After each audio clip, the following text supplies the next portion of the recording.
galera, beleza?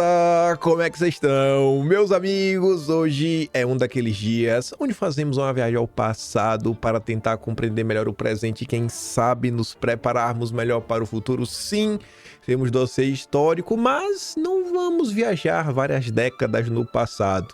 Nossa história hoje é mais recente, por mais que já tenha bastante tempo.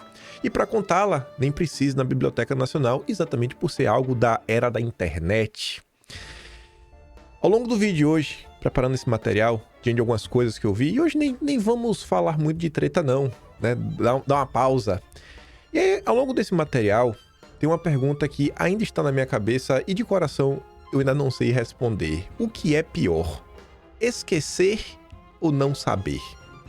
Vocês vão entender isso ao longo do vídeo, né? Ao longo que a gente for discutir algumas coisas, trazer para vocês e explicar de onde nasce o dossiê.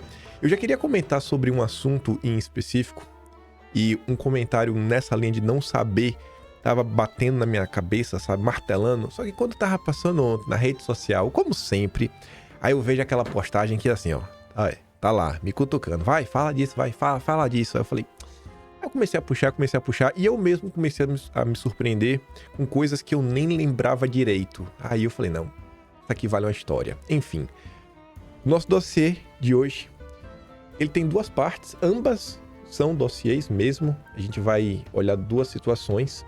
As duas primeiras partes do vídeo de hoje. A terceira seria um complemento dessas duas, mas que não der para comentar hoje. A gente pode comentar amanhã, porque eu queria falar do sistema que controla este país. Mas vamos começar o vídeo falando sobre lobistas, né? E pessoas poderosas que tomam decisões no Brasil. E na segunda parte, a foto dele ali não é à toa, né? Jair Messias Bolsonaro. E a história é boa. Vamos começar. Antes de tudo, um breve aviso, porque hoje é dia 11 de novembro de 2025 e tem o que de importante? Bom, hoje é véspera da sabatina de Paulo Gonet.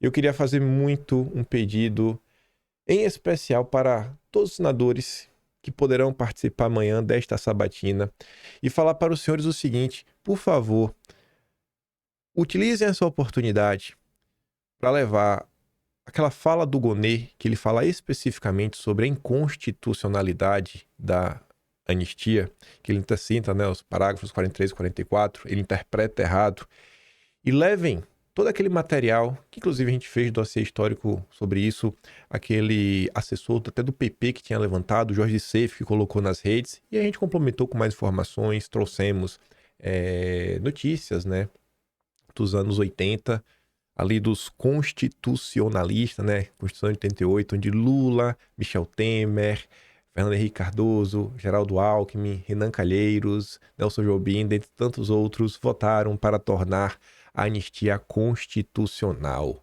Não saiam desta sabatina até garantirem que o Gonet vai assumir a anistia é constitucional. Aqui é a notícia, né? A atuação da trama golpista deve dominar a sabatina de Gonet. Não deixe de perguntar sobre isso, mas extraiam algo relativo à anistia. Imprimam a notícia do Globo dos anos 80, peçam para o Gonet ler e falar se os constitucionalistas estão errados ou não. Na frente de todos, sabe?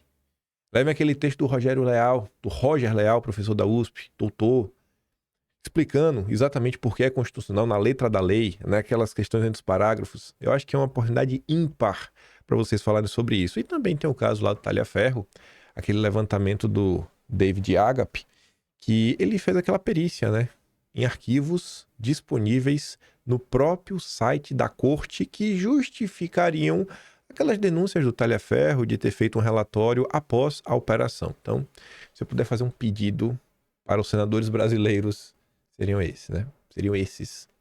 E vamos lá. Gente, isso que eu tinha visto ontem, nem comentei em vídeo, mas vem a calhar, né? A falta de informação é um problema. E a informação errada também. E a mentira também é um problema. Enfim, são inúmeros problemas.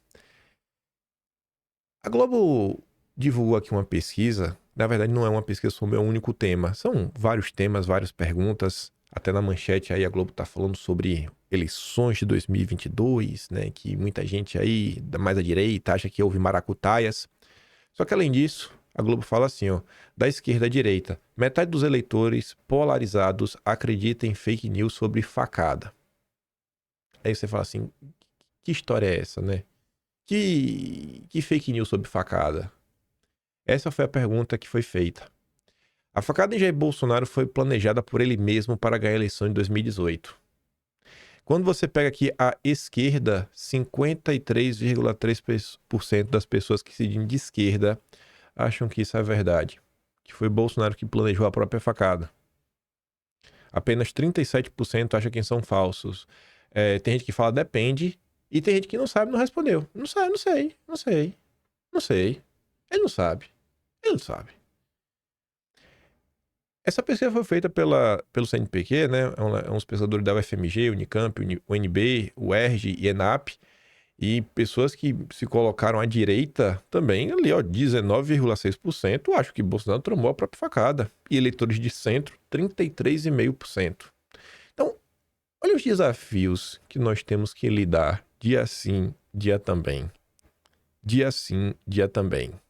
Dia sim, dia também. E às vezes olha como, principalmente pessoas, né, que têm mandato ou que querem ter um mandato político, agem diante de situações um pouco mais complexas ou que rolam algumas confusões, ao invés de tentar pensar em preservar o grupo e tentar avançar com a narrativa do grupo, né, que normalmente marcha sob a liderança de Bolsonaro. Pois bem, né?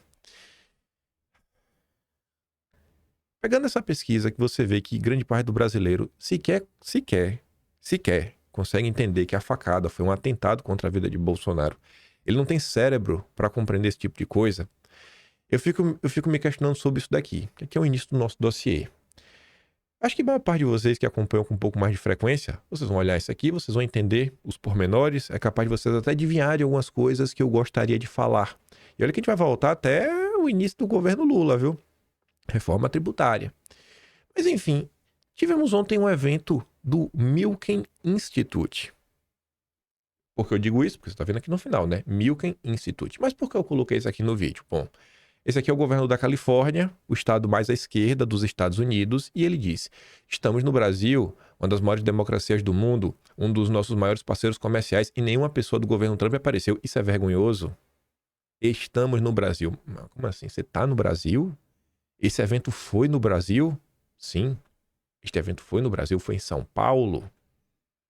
Aconteceu ontem um evento do Milken Institute, onde o Milken, o fundador desse instituto, já respondeu na justiça, já foi condenado por confusões e maracutaias envolvendo aí o mercado financeiro.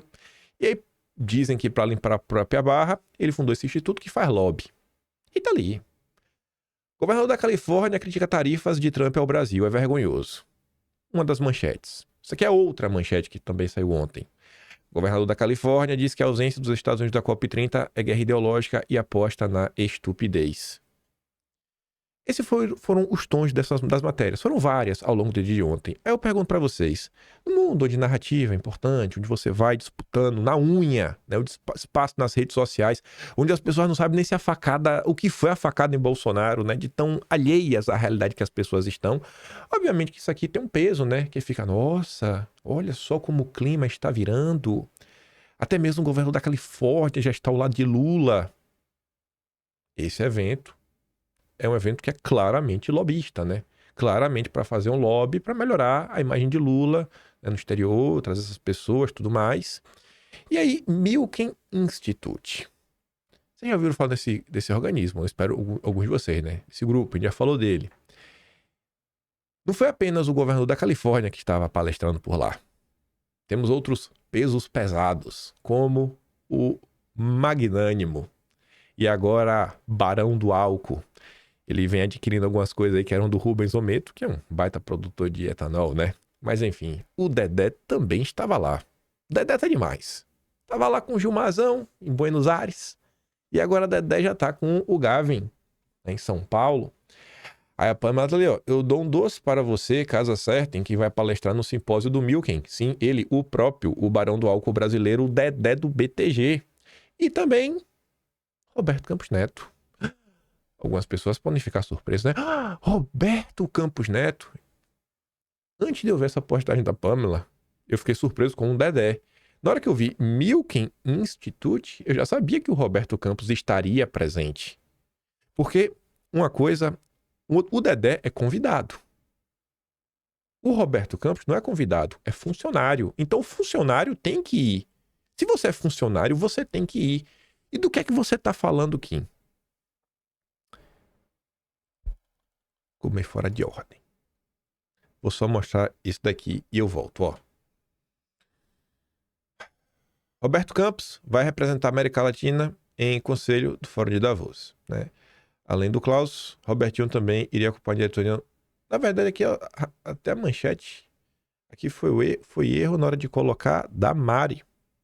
Erro de. Foi até bom ver isso daqui, ó. O Atlas precisa de uma revisada. Eu olhei rápido aqui e não vi. Deixa eu pegar aqui a manchete aqui agora. Eu sei que já sei que foi maio. Prints. 2025, maio. Dossiês históricos. Mari colou a mesma imagem 2 vezes seguidas. Comeu mosca. Onde acho? Eu abri o mês de coisa? Aqui. DNA lobista. Pera aí. Cadê?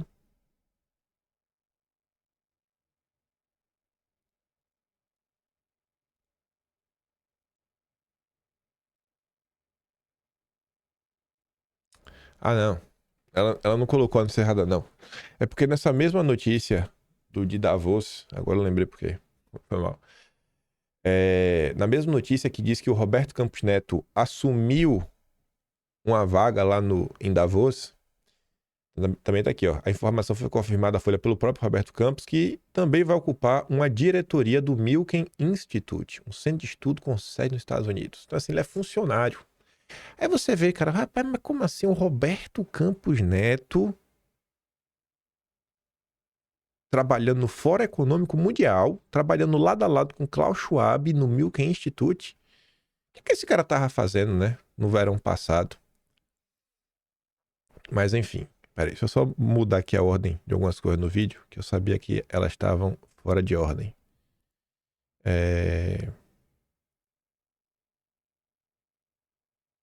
eu botar aqui assim. Pronto. Eu teria que ficar assim, ó. Aí vem aqui, ó. Robertinho Campos, Milken Institute. Se bem que até quero voltar. Vou até mostrar aqui, né? Pra vocês entenderem como é que tá registrado no Atlas essas informações. A gente comentou sobre isso daqui no mês de maio, tá lendo a notícia? Aí no Atlas tá escrito o seguinte, página 329, Atlas de maio de 2025. Além da posição no Nubank, a Folha de São Paulo revelou que Roberto Campos Neto assumiria um assento no Conselho do Fórum Econômico Mundial, organização liderada por Klaus Schwab e amplamente rejeitada por aqueles que se identificam com a direita global. É comum que brasileiros tomem partido em relação a figuras políticas com base em seus supostos patronos. No caso de Campos Neto, muitos apoiaram simplesmente por ter sido indicado por Paulo Guedes, que, por sua vez, gozava de prestígio por ter sido escolhido por Jair Bolsonaro. Contudo, poucos refletem que as indicações de Bolsonaro nem sempre foram impecáveis e algumas figuras o traíram, como ocorreu repetidamente. Isso não faz de Bolsonaro uma figura negativa, mas julgar Campos Neto como herói, sem análise profunda, repete o erro de avaliações superficiais.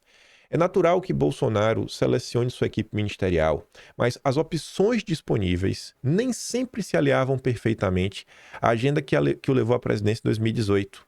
Compreender essa dinâmica, incluindo as pressões a favor e também contra as nomeações, é essencial para entender os desafios de seu governo. Um exemplo ilustra isso. A pressão popular forçou Bolsonaro a nomear Sérgio Moro como ministro da Justiça, e a mesma base popular rejeitou qualquer tentativa de enfraquecê-lo ou demiti-lo. E qual o resultado?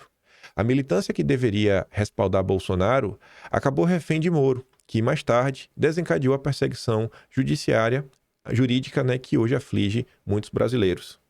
Aqui para você que nunca pegou Atlas na vida, para você entender, né? Eu realmente...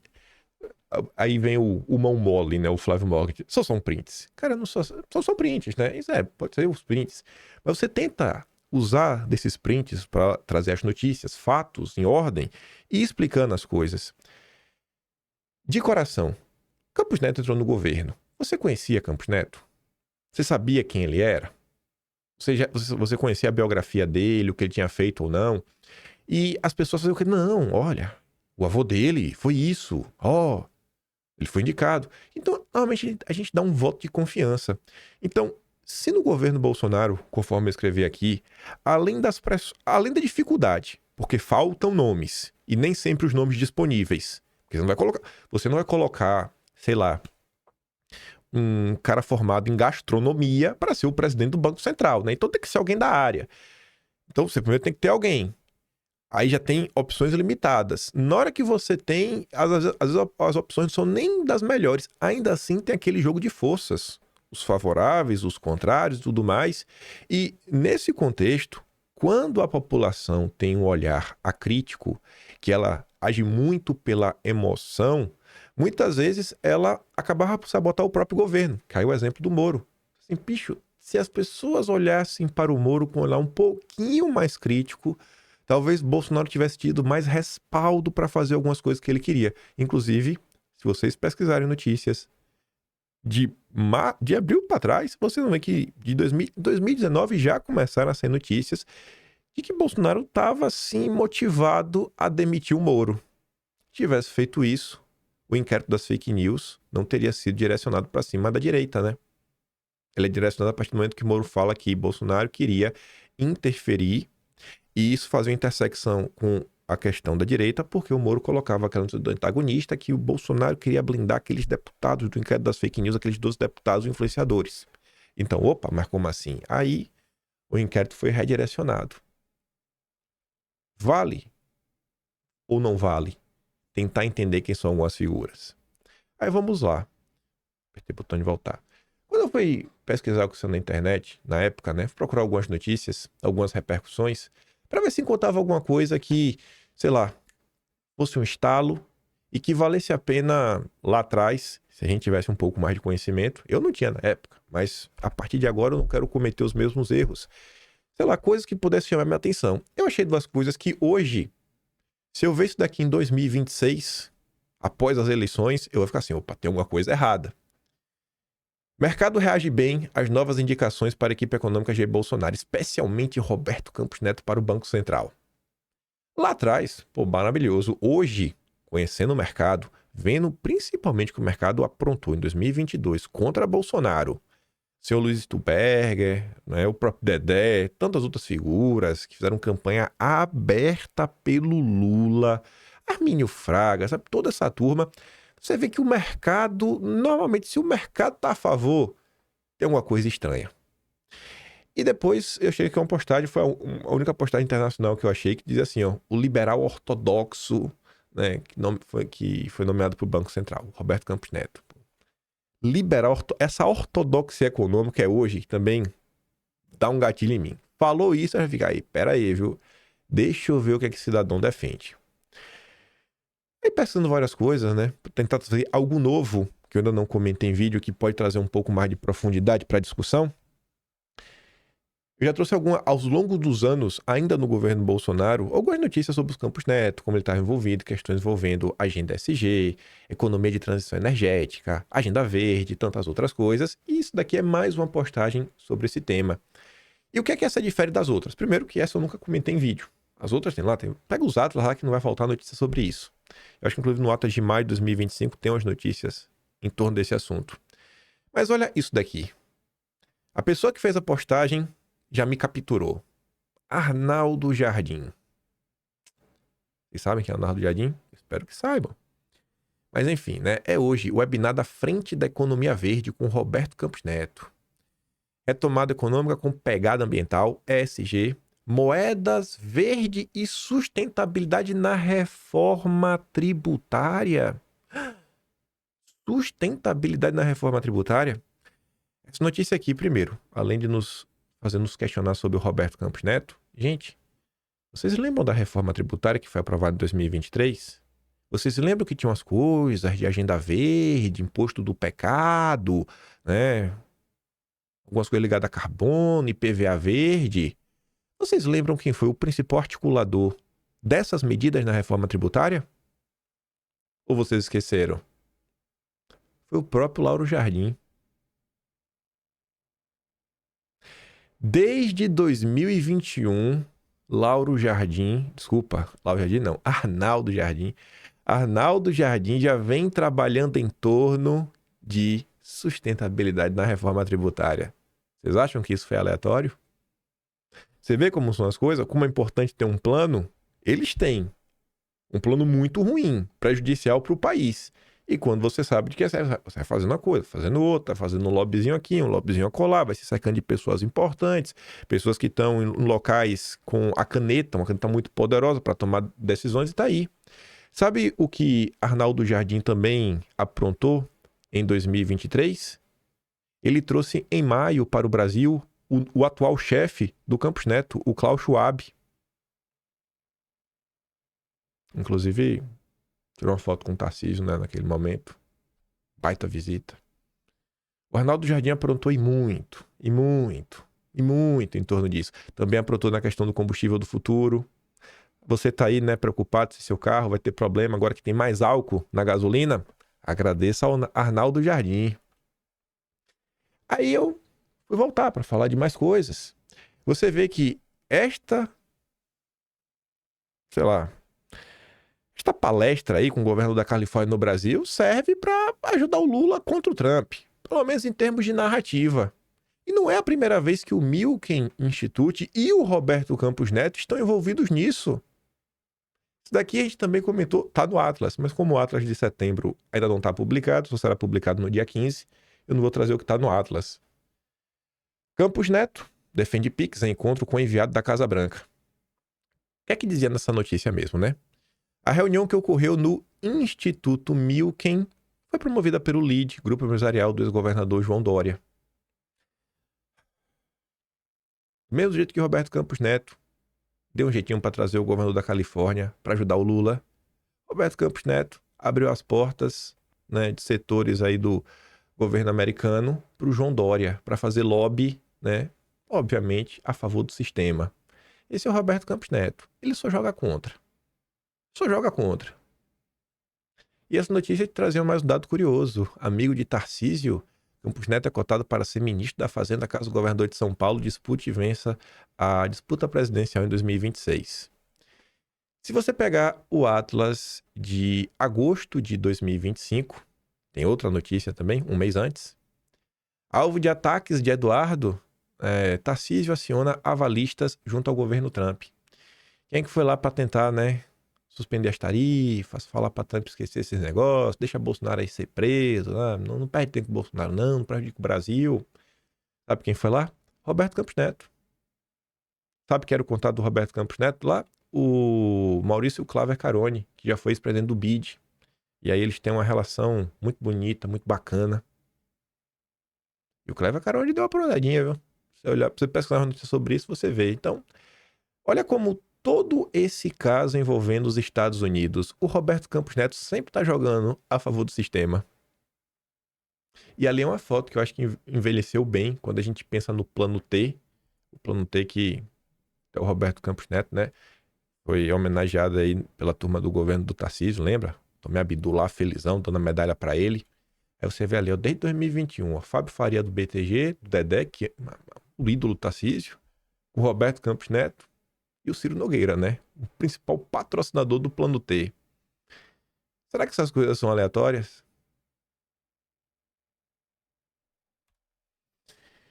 E aí você ainda coloca isso daqui, né? Paulo Scaffer é uma diretoria eleita da Fiesp e forma conselhão que tem de Campos Neto a Sérgio Moro.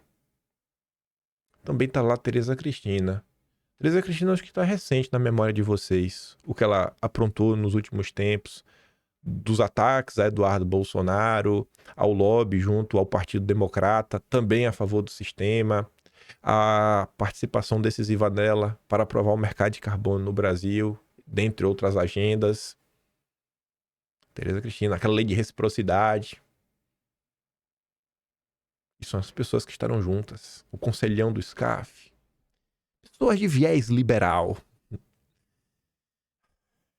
Tem muita gente que não sabe disso. Tem gente que sabe, mas esqueceu. E aí, o que será que é pior? Abrindo aqui pequenos parênteses, o Campos Neto ele é um ferrenho defensor do Drex. Ele tá até meio triste que o Drex desandou, né?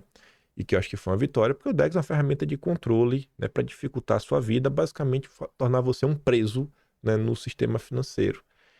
E aí essa notícia no início do mês, Banco Central põe fim ao Drex, o projeto do Real Digital. Isso aqui foi graças a muito esforço de várias pessoas, uma que dá para destacar, a Júlia Zanata, deputada federal, abraçou essa causa aí, fez audiências, apresentou o projeto de lei para realmente não deixar esse tipo de coisa avançar. Ela está ali, ó, fim do Drex, uma entrega do nosso mandato, talvez a maior de todas. Ganhamos essa batalha e enterramos o Drex, e não foi sozinha. Eu sempre falo que não tem vitória sem pressão popular e sem que vocês entendam do assunto. Obrigado a todos que compartilharam, pressionaram e assinaram a nossa petição não ao Drex. Mas o combate continua, porque eles vão mudar o discurso e vender algo mais bonitinho. Estarei atento a cada passo. Não permitimos uma moeda digital centralizada pelo Banco Central e ainda mais sem privacidade, sem debate popular. Com o nosso projeto 3341/2024, que proíbe o fim do dinheiro físico, e nossa PEC anti-Drex, seguiremos no combate. Posso contar com vocês? Falando do sistema financeiro, para caminhar para o próximo assunto, o alerta do mercado, Algo Mota e Derrite sobre o PL antifacção. O povo brasileiro quer que o Comando Vermelho, o PCC, sejam tratados como grupos terroristas. E a Faria Lima? Nos últimos dias, figurões do mercado, né, tomando a Faria Lima, procuraram o Mota e Derrite para alertá-lo sobre a proposta da oposição de incluir no texto a classificação de facções criminosas como organizações terroristas. Os integrantes do mercado responderam que a equiparação poderia afugentar capital estrangeiro para o Brasil. Tu entende que o mercado está sempre contra o interesse popular? Estranho isso, né?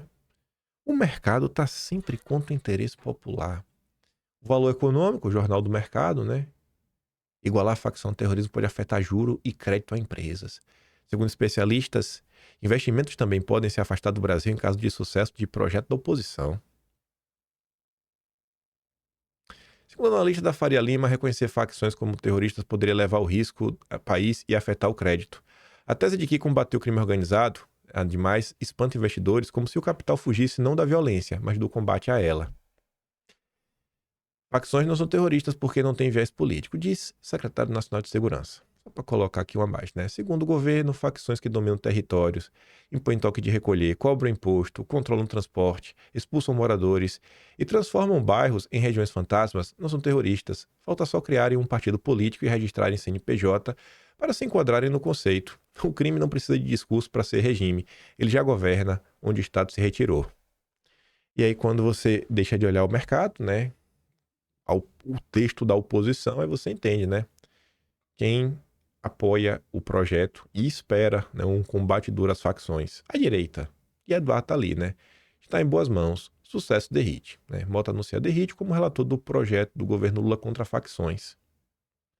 Então, essa primeira parte, a gente vai continuar esse tema, eu acho que dá para ficar de lição, né? Talvez nós devêssemos ter um olhar mais clínico, mais maduro, mais crítico para algumas pessoas, para alguns setores, sabe?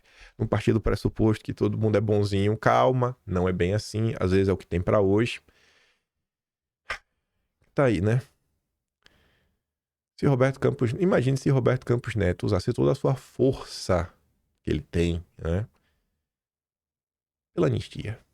Vocês já viram Roberto Campos Neto falar de anistia? Ele só atua a favor do regime. O Robertinho tá demais, viu? Mas vamos lá. Mudando de assunto, mas falando de anistia, temos aqui um dos piores jornalistas do Brasil, conhecido também como Guilherme Amado, dando aqui um ataque de pelanca. Para a gente observar, há um risco grande de deterioração da saúde mental dele dentro da cadeia, antes, agora, né, à medida que está se aproximando também. Vamos lembrar que durante o exercício da presidência dele, mais de uma vez, depois também, o Bolsonaro disse que ele matava, mas não ia preso. Ele é muito bravateiro, né? Então isso pode ser bravado. Agora é o seguinte, Bia, não sei se você concorda comigo, tem que prender e ver lá dentro. E vários presos passam por problemas psicológicos na prisão e lidam com eles dentro da prisão. Os que afortunadamente estão presos em lugares onde tem recursos para isso, eles conseguem, dentro da cadeia, ter algum tipo de amparo psicológico. Certamente vai ser o caso do Bolsonaro, a quem não vai faltar nenhum tipo de recurso e vai ficar preso com segurança, vai ficar preso certamente em boas instalações, não vai ser a realidade do preso comum brasileiro. Mas tem que prender. Não é porque há um medo com a saúde psicológica do Bolsonaro que não vai se prender. Ele não se vê assim, mas o Bolsonaro é uma pessoa como outra qualquer. Você vê, né? Tem que prender. O cara já foi condenado por um crime que não cometeu. 70 anos de idade. 7 cirurgias. Quando uma facada, que a turminha do PSOL, que o Guilherme Amado tanto gosta, né? A Adélia era filha do PSOL. Aí, na última cirurgia, você vê que claramente Bolsonaro não tem a mesma saúde de antes. Problema frequente do soluço, dentre outras coisas. Mas tem que prender. Sabe? Eles não, e no final do dia, essa turma, eles não querem nem matar. Eles querem torturar. Eles sentem prazer com isso. Mas o extremista é você. Você é o extremista. Esses aí são os democratas. Aí vem a turminha também da esquerda do ICL. Muita gente na direita quer que Bolsonaro fique em 2025, né? Assim, ó, ficou aqui, Bolsonaro, 2026 tu não existe mais. Afirma o Demore. Governadores conservadores se organizam em torno de consórcio da paz para se afastar da tutela do bolsonarismo. Inclusive saíram notícias sobre isso, como essa operação aí do Cláudio Castro ajuda a recolocar, né, essa direita democrática no campo, dando discurso para bater de frente com Lula longe do bolsonarismo. E essa direita fala, é isso, tem muita gente na direita democrática feliz com o golpe do PT, STF em Bolsonaro. Isso diz muito sobre o caráter dessas pessoas, sobretudo as que se dizem conservadoras. Como um conservador pode apoiar a ação revolucionária do PT Supremo?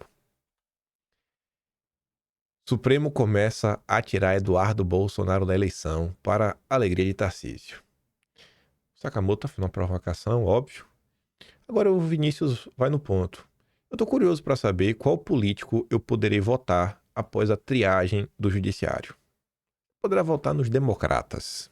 Os políticos democratas, Vinícius, pode ter certeza, os que amam o Estado Democrático de Direito, as instituições, sabe, que não são golpistas. Esses daí vai poder votar na boa. Não serão da direita que acho que você gosta, Vinícius, mas se contente com isso. Se contente com isso. Esse é o início pra gente falar do nosso ponto mesmo aqui desse dossiê. E aí sim já fazer uma viagem no tempo. Vocês observam, gente, vocês aí que gostam do Jair mesmo pra valer, né? Tudo que aconteceu nas últimas semanas, nos últimos dias, toda essa treta, né? Toda a mesquinhez das pessoas. O que fizeram, né? O como utilizaram, instrumentalizaram a questão de Santa Catarina para queimar o Jair no final do dia. Queimar a família Bolsonaro, o Carlos, o Eduardo. Um monte de gente aí pagando de vítima. E aí, aparece aí nas últimas horas, Sarah Winter. Sarah Winter apareceu nas últimas horas. E para falar de Santa Catarina, né? A Tsu colocou ali 2 comentários, 2 momentos da live diferentes. E a Tsuki fala o seguinte, né? A Sara dos 300 reaparece. Seria fácil aplaudi-la nesse momento em que ela bate na Campanholo e agrada parte da militância bolsonarista, que está em desacordo com sua posição, não fosse pela memória e pela contradição. A Tsuki fala, né? A Campanholo funcionou apenas como vetor para impulsionar a narrativa e colocar Bolsonaro, Carlos Eduardo no centro do discurso dessa live, reforçando a velha tese de que eles abandonam pessoas. Vejam, politicamente, se a live tivesse realmente o objetivo de dissociar sua imagem da Campanholo, todo enredo giraria em torno das duas. Aí, esses pontos aqui acho que são mais relevantes. Religiosamente, se o perdão fosse real, se a Sara fosse aí para falar de perdão, tudo paz, está arrependida, os Bolsonaro nem precisam ser citados. Contraditoriamente, ela diz não acompanhar a política brasileira há anos, mas respeite que Bolsonaro está morto politicamente. Então, assim, não faz sentido, né? Como é que você não está acompanhando, como é que você sabe? E validação. Precisa usar o Olavo para justificar sua ação destrambelhada com os 300. que ela montou junto com Oswaldo Eustáquio. A live parece mais uma mistura bem polida de ressentimento, autopiedade e falso altruísmo apresentada sob o verniz de fé e superação. Ela pode ter mudado? Pode. Mas foi essa a minha percepção da live, levando-se em conta como os 300 surgiram, os envolvidos, as consequências e as acusações feitas a Bolsonaro quando deu tudo errado. Sinceramente, depois de tantas bolas nas costas, eu prefiro esperar. Não é estranho que esses ressuscitados apareçam. Sabe, em determinados momentos, algumas pessoas aparecem do nada, pessoas que estavam há anos desaparecidas. Não é estranho? Uns sendo diretos para enterrar Bolsonaro, né? Eu prefiro esses, pelo menos deixam claro. E outros sutilmente. Vivos e ressuscitados não aparecem à toa. E a forma como aparecem, direta ou sutil, pode dizer muito sobre a estratégia de cada um. E quem reapareceu nos últimos dias é Dani Pimentel. E ela apareceu na treta.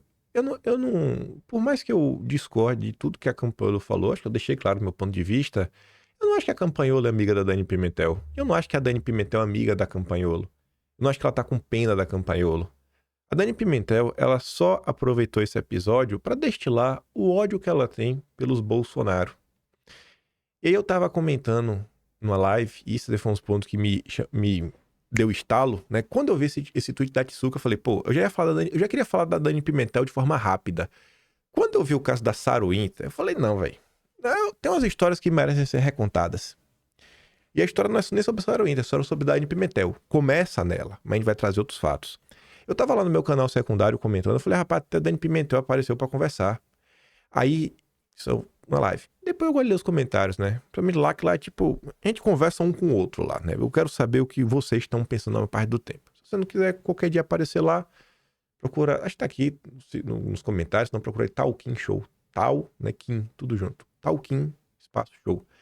Aí eu recebi um comentário depois do Antia falando o seguinte, Kim, não é que eu esqueci quem era Dani Pimentel. Eu nem sabia. Eu fiquei assim, eu falei, mas rapaz, velho, pior que é, né? Quantas pessoas não sabem quem é Dani Pimentel? Quantas pessoas não lembram por que houve um rompimento? Que ela foi eleita lá pela Bahia, né? PSL, na Bahia. Traiu o Bolsonaro, junto com outras pessoas. As pessoas lembram bem da Joyce e do Frota. Mas não só foram esses dois. Eu falei, rapaz, temos que pegar essa história. Mas antes, aí eu vi isso daqui também, eu falei, não, eu realmente tenho que relembrar algumas histórias. Isso aqui foi ontem. A BBC coloca ali uma imagem de 2018, dia 7/17, dia 7 é 177. Soraya Tronic se elegeu pelo PSL às custas dos bolsonaristas, para depois trair Bolsonaro falando. Senadora que se elegeu em 2018, apoiada pelo ex-presidente, hoje diz que foi vítima do gabinete do ódio, se deixou enganar por Bolsonaro e elogiou o governo Lula. Elogiou Lula, viu? Aí, postagens antigas, ó. 24 de maio de 2019, na época que a Dani Pimentel ainda era aliada. A menina simples, de escola pública, da periferia de Feira de Santana, de pai caminhoneiro, da mãe técnica de educação do campo. Deputada professora Dani Pimentel se transformou em humilde professora, conquistou seu espaço e hoje faz parte da comitiva presidencial ao Nordeste. Aí tá ali a Soraya Tronic. Parabéns, orgulho do nosso Brasil com esses dois. E a Pamela diz, né? Sempre termina em gabinete do ódio. Vocês sabem por que houve esse rompimento? E o que esse rompimento nos ensina? O episódio como um todo? Bom, o início desse rompimento para valer com Dani Pimentel e outros deputados, ele desemboca na saída de Bolsonaro do PSL. E o que acontecia naquele momento? Vou trazer alguns resumos, né? Começaram a pipocar alguns escândalos na época de mau uso de verbas públicas.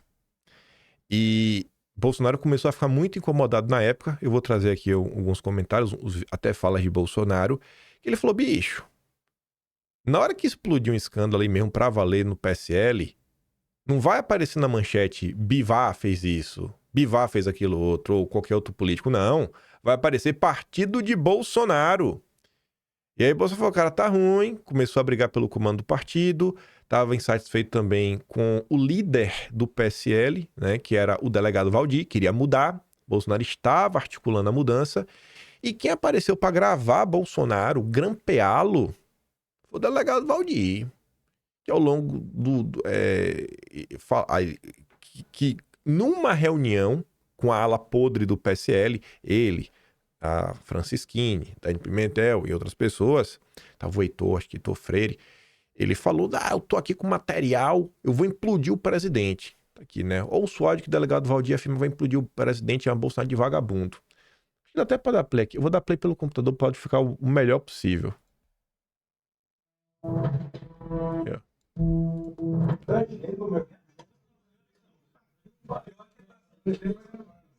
Pera aí. Eu esqueci de abrir o áudio. Pera aí. Vou botar aqui de novo. Agora foi gravado, é burro. Foi gravado? Como é que o presidente... Foi gravado. Ele foi gravado? Foi gravado várias vezes. Já tá aqui a gravação? Eu tenho gravado. Como é que... Eu impludo ele. Eu impludo ele. Impludo. Eu já tenho as gravações. É o delegado Valdir. Eu posso Eu já dar um tenho a abraço gravação. imaginário. Eu posso dar um abraço imaginário em quem fez isso? É a Dani Pimentel. Ela não sabia que foi o Valdir que grampeou o Bolsonaro. Ela tá, eu quero dar um abraço imaginário. Nossa! A gente vai derrubar o Bolsonaro. Cuidado nisso, pelo amor de Deus. Tem ninguém aqui não, tem ninguém aqui não. Mas o presidente é tão em causa, tão em causa. Aquele presidente Pede uma está abraço gravado, a imaginário. conversa dele é bom demais. Está gravado, eu tenho gravado. E aí eu... Está gravado, eu tenho gravado. E aí, vou fazer o seguinte, enfim. Eu mando esse áudio lá, tu vê com as legendas que vai ter o áudio tá ruim, aí tem o nome da pessoa e o que ela tá falando. E ele vai falar que ele vai implodir Bolsonaro. Dizia lá o delegado Valdir, né, na época. Nesse momento, o senhor... Pronto. Aí, por conta dessa fala, eu posso dar um abraço imaginário. Quem grampeou o Bolsonaro pegou muito mal, ela tomou exposed, e aí ela tentou fingir que ela não estava a trair Bolsonaro. Aqui é uma postagem da época. 20 de outubro de 2019. Minha fala sobre abraço imaginário foi infeliz, porque o momento que vivemos é infeliz. Só quem conhece os bastidores sabe o que se passa. Eu tenho anos defendendo o presidente Bolsonaro, que também fez e faz declarações infelizes, das quais defendo sem pestanejar. Aí o caneta conservadora dizia, né? Um grande detalhe sobre a desculpa esfarrapada da Pimentel, que passou despercebido por 100% dos milicianos digitais. Repararam que ela se arrepende apenas da fala, o tal abraço imaginário, e não da trairagem em si. Reparem que conspirar contra o governo que ela faz parte, para ela, né, não foi o principal motivo de constrangimento, apenas a fala, que foi infeliz. A reunião de usurpadores ingratos, descendo porrete no presidente, foi apenas uma reuniãozinha. Aí, não demorou nem muito, enquanto a Dani tentava colocar panos quentes, o maridinho dela já estava aloprando na rede social. Publicando a imagem feita pelo MBL, né, você vê aqui é o Kataguiri. Quem Bolsonaro critica? Antagonista, Bivar, Bebiano, Santos Cruz, Mourão, MBL, Podemos, Coaf, Deltan, Jovem Pan, Novo, PSL, Vitz, MP e PF. Quem Bolsonaro não critica? O Toffoli, o Maio, a Colombo, né? Aquela narrativa de sempre. Agora é curioso, né? O Deltan era criticado e tudo, agora o Deltan é blindado. Mas enfim, como é que esse áudio veio a público? Porque o Valdir grampeou o Bolsonaro. E quem foi que grampeou o Valdir? E a Dani Pimentel expôs a podridão. A gente que tá no momento, né, do resolvam no privado, e que você vê, gente, que muitas vezes ninguém quer resolver no privado, porque no privado é capaz dessas pessoas estarem falando até coisas piores sobre Bolsonaro. Aí você entende que eu coloquei o Campos Neto no início, né? É só porque ele fez parte do governo, era um liberal, que tu vai abraçar. Tem um olhar mais crítico. Julgue o Campos Neto pelas suas ações, não pelo que você acha que ele é. Quem vazou esse áudio da Pimentel, Valdir, o Heitor, dentre outros, foi o Daniel Silveira. Montou um plano, pegou o Luiz Lima na época, mais outro, colocaram até o nome que iam ficar lá do Valdir na lista só pra fingir, foram pra reunião, gravaram tudo, saindo de lá e tiraram o nome da lista. E aí depois foi divulgado, né? Deputado do PSL assume que atuou como infiltrado para gravar a lei do partido. Daniel Silveira assumiu a autoria da gravação divulgada pela imprensa em que o líder do PSL, o delegado Valdir, se refere a Bolsonaro como vagabundo e diz que poderia implodi-lo. Daniel Silveira relatou à coluna que agiu como infiltrado na reunião de deputados que atuaram para manter Valdir na liderança e derrubar a articulação de Bolsonaro de emplacar o seu filho, Eduardo Bolsonaro, no posto.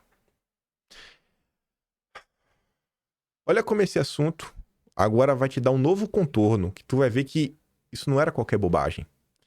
Em áudio vazado, o delegado Valdir disse que vai implodir Bolsonaro. Enfim, eu vou implodir o presidente, aí eu mostro a gravação dele, eu tenho gravação, não tem conversa, eu implodo o presidente, acabou, cara. A gravação a qual o Valdir se refere veio à tona na noite desta quarta e mostra o presidente articulando para conseguir assinaturas para destituí-lo da liderança do PSL na Câmara. Qual o crime de Bolsonaro? Ele não quer o Valdir. É um baita de um criminoso, né? Baita de um criminoso. Nossa, Bolsonaro é um baita de um criminoso. Trabalhou para destituir o grande delegado Valdir. Você acha que Bolsonaro estava certo ou estava errado? Ele tinha que continuar sendo liderado pelo delegado Valdir? Será que o delegado Valdir estava jogando junto? E aí, no áudio depois vazado pelo Daniel Silveira, tinha uma informação crucial que se provou verdadeira e está aí. Aconteceu e foi crucial nas eleições de 22. Uma das vozes possíveis de identificar no áudio é do deputado Felipe Francischini. Ele relata um evento que participou na casa do Rodrigo Maia, que reuniu desafetos de Bolsonaro. Francischini conta que, na ocasião, Maia ligou para o presidente nacional do DEM, o ACM Neto, para tratar da fusão do PSL com a sigla. Aspas por Francischini. Eles estão loucos esperando para fazer a fusão do Democratas com o PSL. Eu estou tentando segurar essa porcaria porque eu não quero que aconteça. Se a bancada passar o recado de que não está com partido, eles vão fazer a fusão e vão liberar todo mundo aqui sem levar fundo, sem levar porcaria nenhuma. E o Democrata vai ficar com o dinheiro de todos vocês aqui. O que foi que aconteceu em 2022? No final do dia, o DEM se fundiu ou não com o PSL e virou União Brasil. O DEM tomou ou não tomou o dinheiro de vocês que elegeram a maior bancada das eleições de 2018. Tomaram ou não tomaram? Essas coisas foram aleatórias? Então, assim, ó, veja como era o governo Bolsonaro. Você não tinha pessoas suficientes para indicar, pessoas alinhadas. Tinha uma busca e uma sanha por cargos, forças antagônicas. Você não conseguia ter um governo sempre aliado, remando na mesma direção. Tinha pelo menos ali os milicos, os Olavete, sei lá, ideológica, aí outros blocos ali mais à direita, mais conservadores. Você tinha os liberais, você tinha os lava-jatistas, você tinha o centrão, você tinha gente que era funcionário público, que jogava contra, que era meio petista. Você tinha de tudo. E o errado é Bolsonaro, que não conseguiu salvar o Brasil. Foi preso por causa de estratégia errada. Não é porque ele estava lidando com um problema assim impossível de ser solucionado por um ser humano. Isso aconteceu ou não? Então, assim, ó, a própria questão da crise partidária não foi à toa. Houveram, sabe, movimentações diversas para tomar o dinheiro. Mas na mão grande. O deputado também reclama do tratamento do Bolsonaro. Ele que começou a fazer a putaria toda dizendo que todo mundo é corrupto. Daí ele agora quer tomar a liderança do partido, que ele só fala mal. Sim, ele só fala mal porque só tem gente ruim, né? A gente foi tratado que nem cachorro desde que ganhou a eleição. Nunca atendeu a gente em porcaria nenhuma. Imagina o que essa gente queria ser atendida, né? Aí na época, o André Fernandes comentou: delegado Valdir chama Bolsonaro de vagabundo e diz que vai implodi-lo. Dos 53 deputados do PSL, apenas 29 assinaram a lista para tirá-lo da presidência. Outros 24 dizem ser homens e mulheres de palavra e apoiam Valdir. Corta para 2025. Dos 100 parlamentares do PL, nas últimas crises, não vou falar só da campanha, nas últimas, eleição da presidência da Câmara, eleição do Marçal, vamos pegar essas duas que foram maiores. Quantos vocês realmente viram entrar em campo junto de Bolsonaro? Você vê que isso não é um problema atual? Você vê que a união da direita não é um problema atual? Essa falta de filtragem, essa união com qualquer antipetista, foi assim em 2018, foi assim em 2022, vai ser assim de novo em 2026? A minha defesa é: a direita precisa rachar mesmo para valer. Rachar não significa inimizade, não significa declarar guerra, não significa ser inimigo. Só significa o seguinte: você é um grupo político, eu sou outro grupo político. Na hora que chegar uma pauta como liberdade de expressão, eu tenho certeza que aí até o Zé Trovão vai estar junto. Pode não saber nada, ninguém vai ficar contra. Ninguém da direita vai ficar contra a pauta de liberdade de expressão. Até a turma do Novo, que eu não tenho nenhum apreço, não acho que eles vão ficar contra. Eu acho, né? Espero que não. Espero não quebrar a cara. Mas deixa claro, então assim, ó, vai um pro lado, vai um pro outro, e cada grupo faz o seu trabalho político, do seu grupo político, com seu braço eleitoral, com seu braço intelectual, e vai, e vida que segue. Quem quiser seguir por um caminho, segue, quem quiser seguir por outro caminho, segue. Porque é o tempo todo isso, e só quem toma a bola nas costas é quem mais ajuda, que é o Jair. Aí o Daboiú comentava assim, ó, e tem gente que ainda diz que Bolsonaro é corrupto e só pensa em dinheiro a todo custo.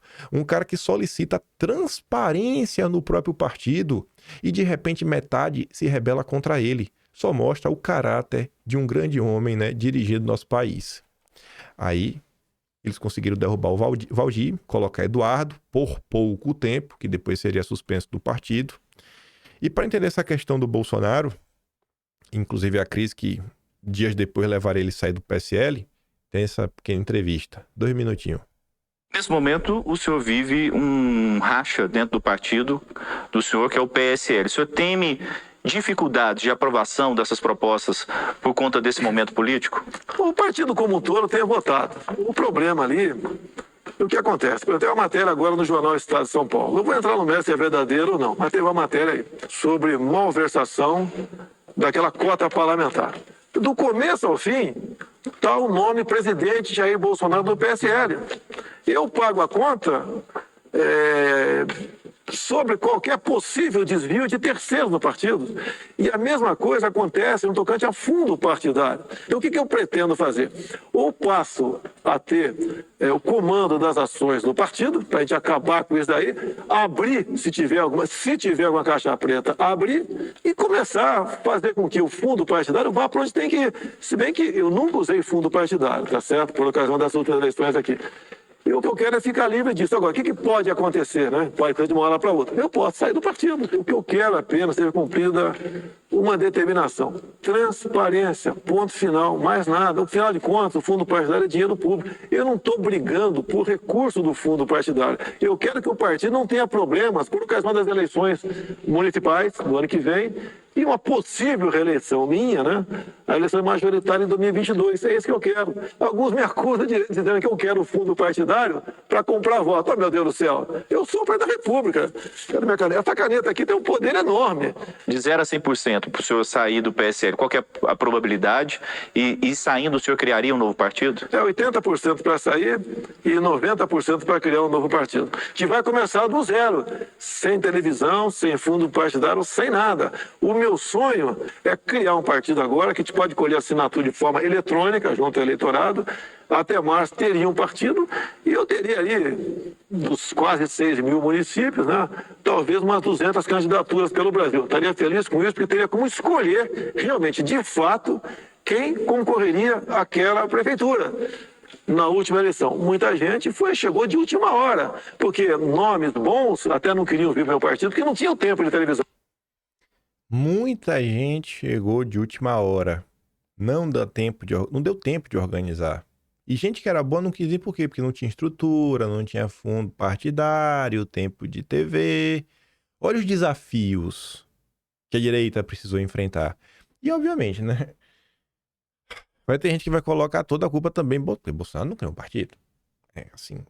Tudo é um cara só que tem que resolver sozinho, né? Talvez faltou aí jogo de cintura e um trabalho mais burocrático de outras pessoas. Aí eu sei que o tempo foi passando, essa questão aí da transparência, a coisa estava tão maluca, o André Chaves, que atualmente está no Metrópolis, publicava ali, ó, uma nota de esclarecimento do Bivar.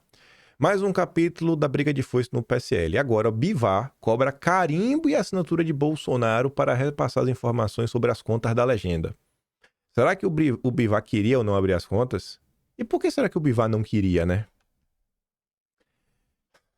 Diante da confusão, gritaria para tudo que é lado, Felipe Barros fez algo que eu defendo que se faça, né? Que eu sempre falo aqui, minha defesa aí na maior parte das tretas, entrar em campo, explicar, dar cara a tapa, ajudar a politizar as pessoas.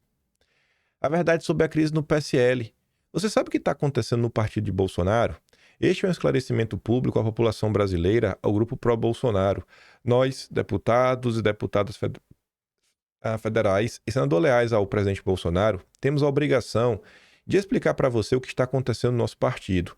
Você deve ter lido na imprensa ou ouvido por aí que o partido está em crise, que existe uma disputa pelo poder e, pior, que essa disputa seria por dinheiro.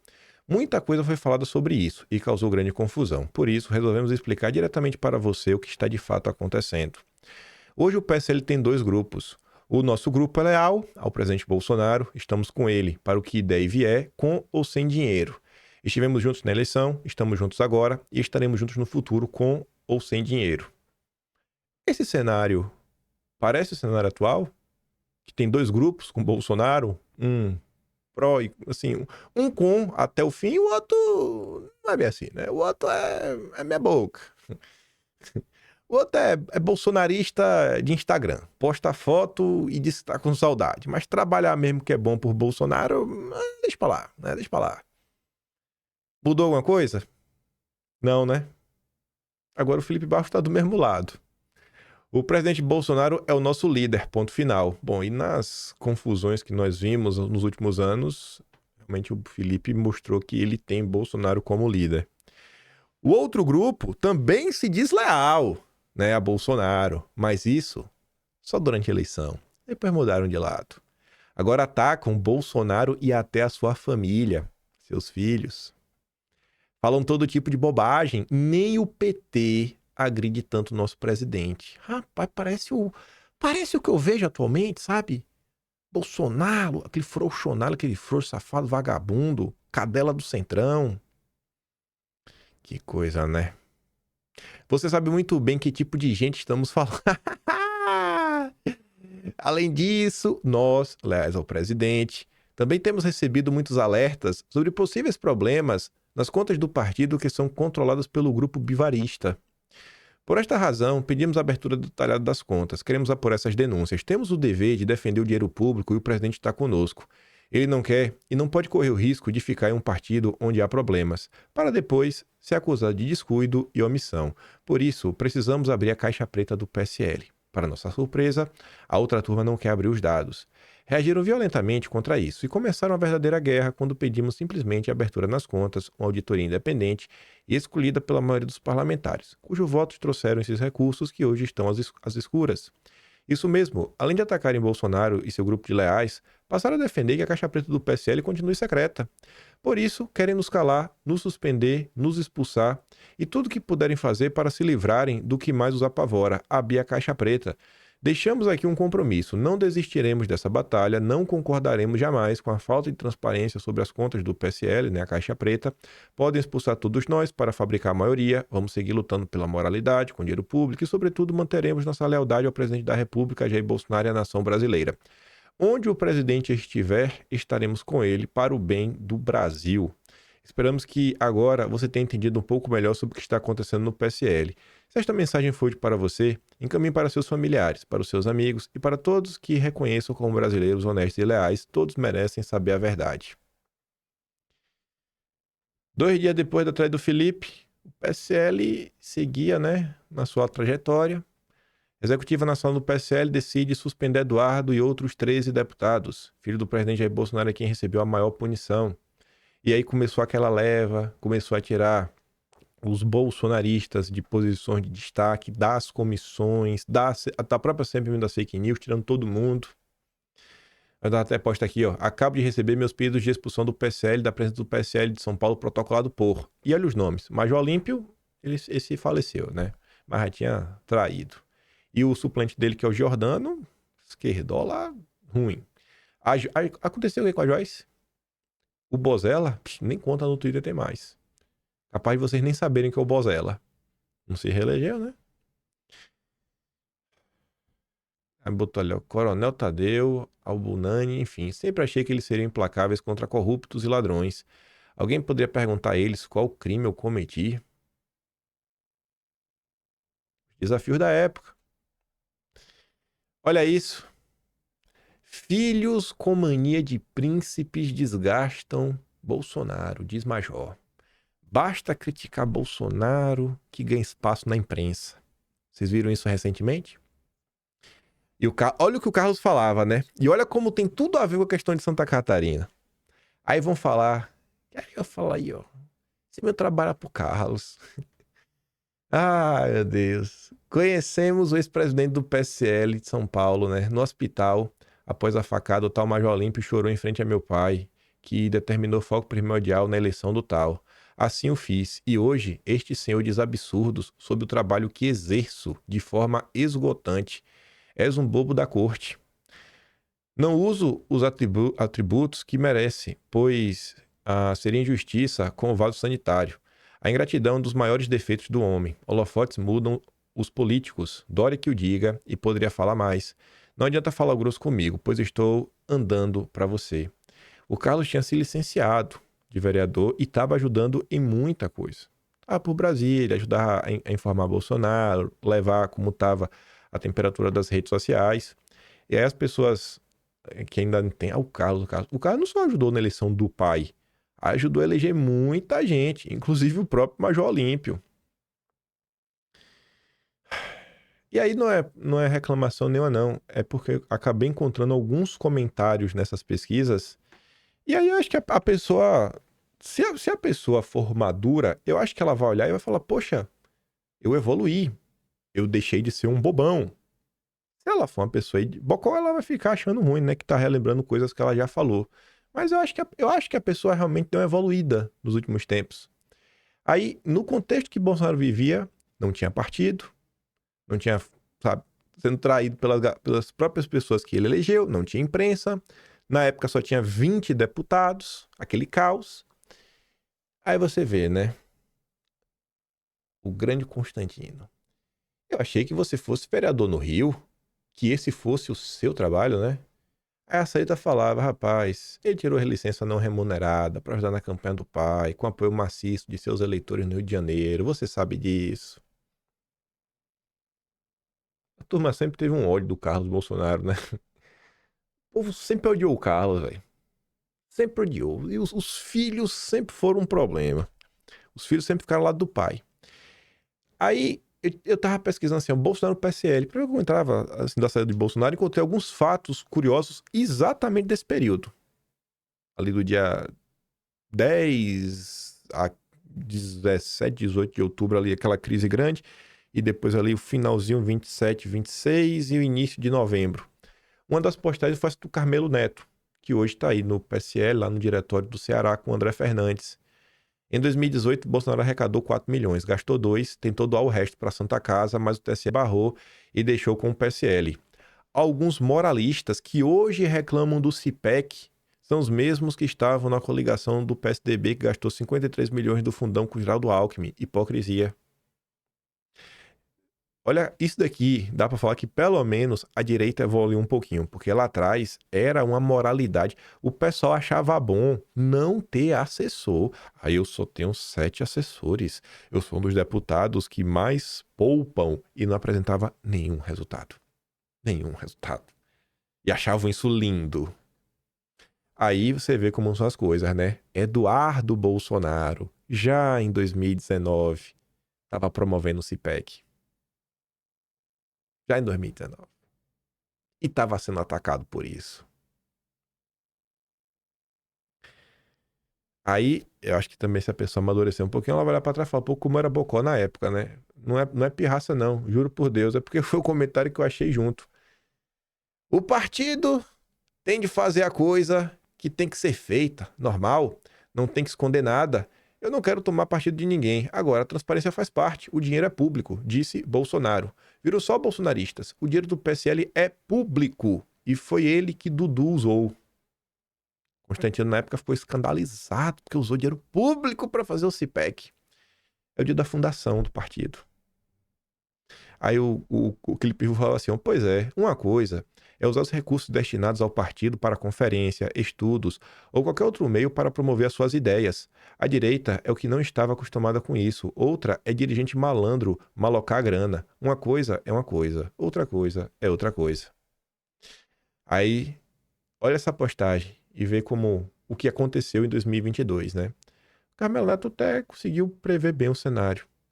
Preste atenção nas movimentações. Primeiro, Frota coloca o pé no PSDB. PSL trai Bolsonaro. Lobão diz que precisamos tirar Bolsonaro do poder. 4. Guru isentão se revela eleitor de Ciro Haddad.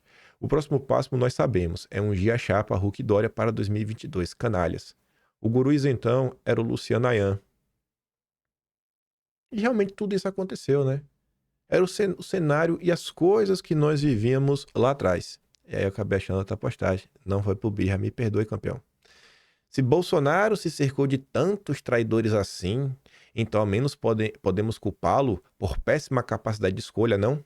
Parece aquele corno manso que levou 1000 chifres, mas é incapaz de reconhecer que tem um dedo podre para selecionar parceiras. Aí, olha o que o Herbert dizia. Isso daqui foi antes da entrevista do Bolsonaro para a Record.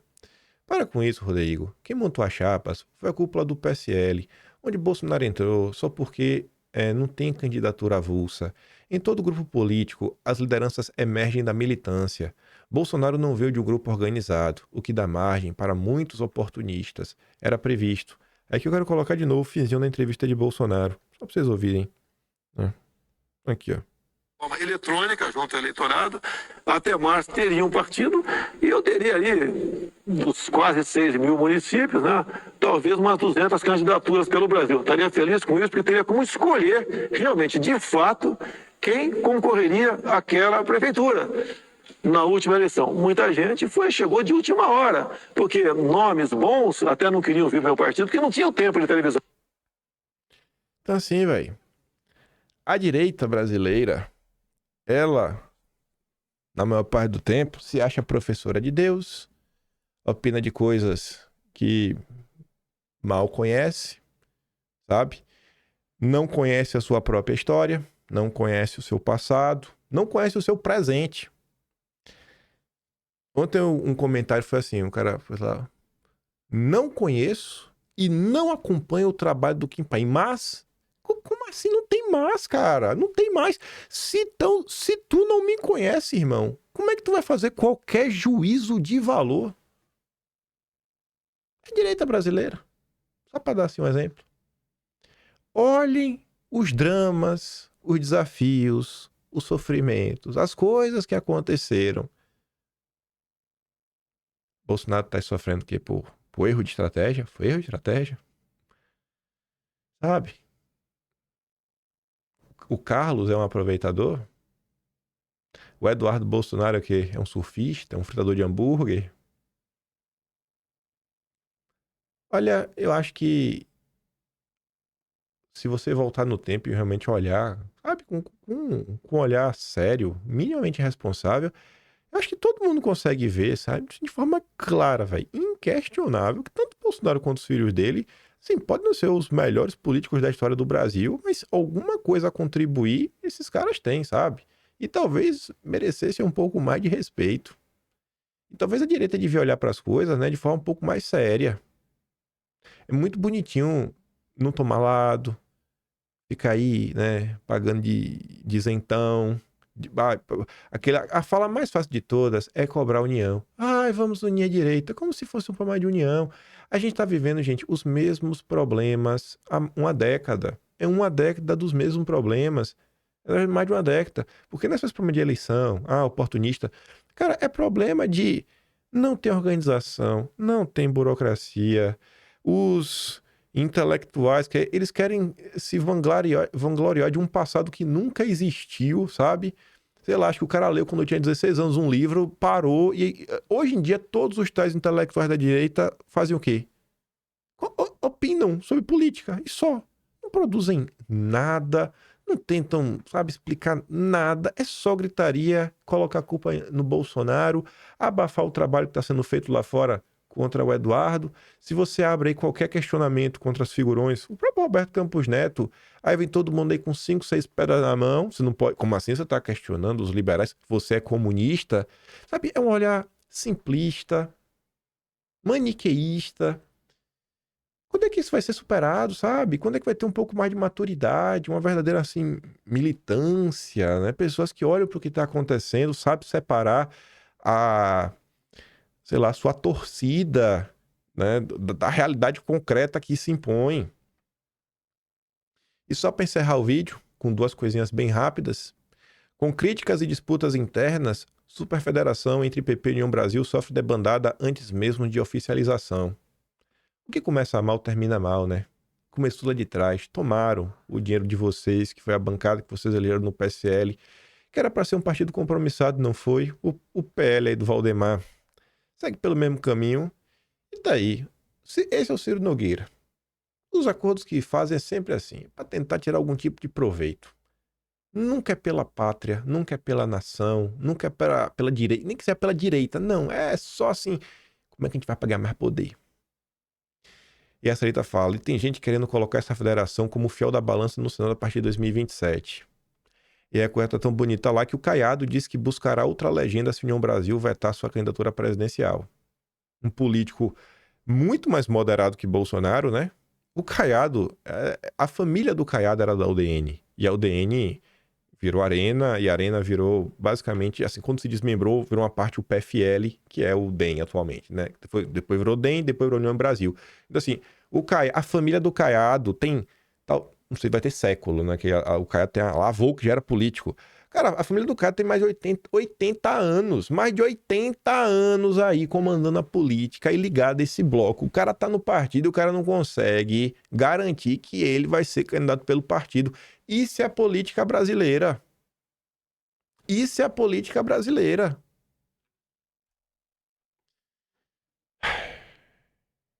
Vou ler isso daqui.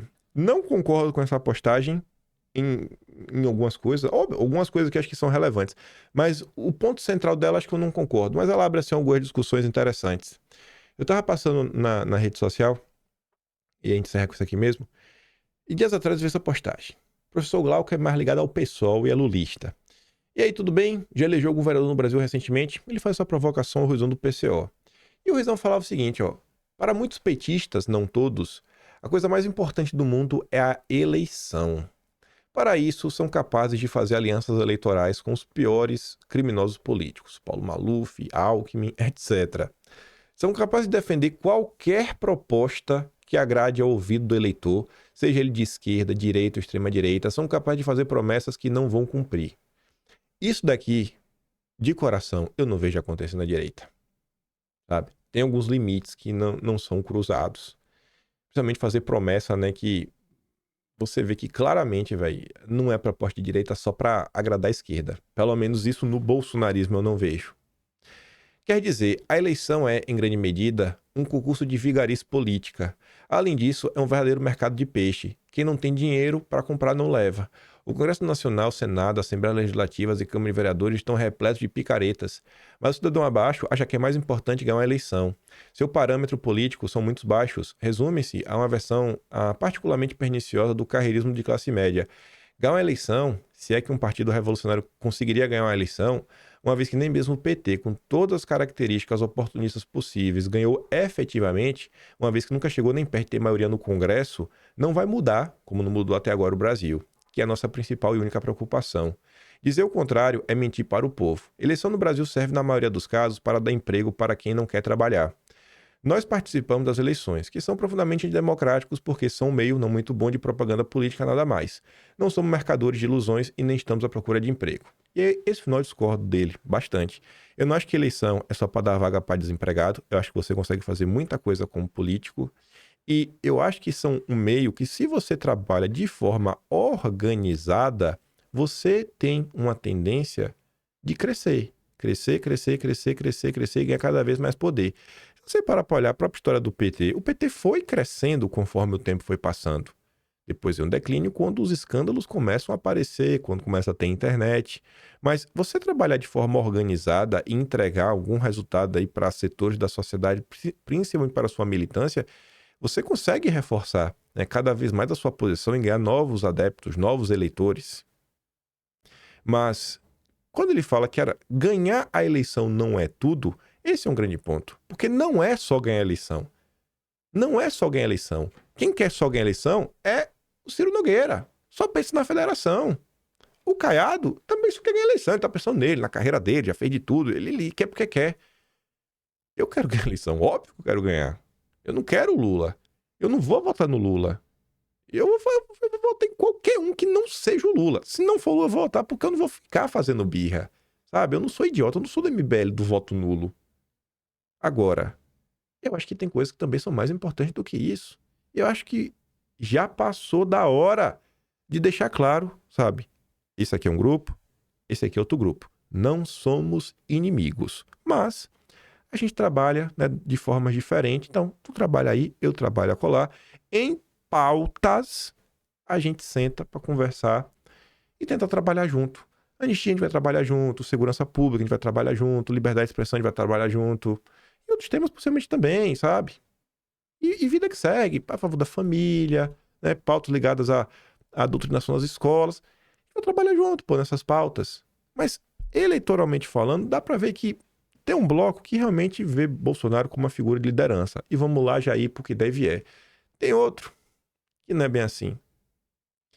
Enfim, aqui foi só um pequeno relembrar de um pequeno episódio do PSL, mas que eu acho aí que abre espaço aí pra vocês refletirem sobre algumas coisas, né? Os problemas da época, pensar onde você estava em 2019, o que você sabia de política em 2019. Eu falo por mim, eu jamais faria essa análise em 2019. Eu não teria capacidade nenhuma. Eu estou menos burro, graças a meu bom Deus, né? E as pessoas amadurecem, aprendem, ninguém nasceu sabendo tudo. Agora, as pessoas também têm que querer aprender, né? E tem que ser honestas nas suas análises, né? Nas suas afirmações. Eu sigo olhando para trás com a certeza de que se eu me arrependo de uma coisa, foi não ter defendido ainda mais o Jair. Era para ter passado ainda mais pano. Porque quanto mais eu olho para trás, mais eu entendo as complexidades, mais eu vejo o quanto cobraram de forma injusta que um ser humano sozinho salvasse o país. Eu vou ficar por aqui. Se gosta do meu trabalhinho, quiser ajudar um pouco mais, pode ser membro do canal, né? Tem um botão de valeu, tem um Patreon na descrição e tem um Atlas brasileiro que tem essas histórias e muito mais, né? Essas aqui vão aparecer no Atlas de novembro, né? Vai deixar lá registrado, uma forma um pouco mais... A explicação não é assim de boca, né? Não tem idas e vindas. Então fica mais concatenada, mais organizada. kimpaim.com.br. E eu vejo vocês amanhã. Fiquem com aquele grande beijo, abraço, tamo juntos. Valeu, meus amigos. Fui!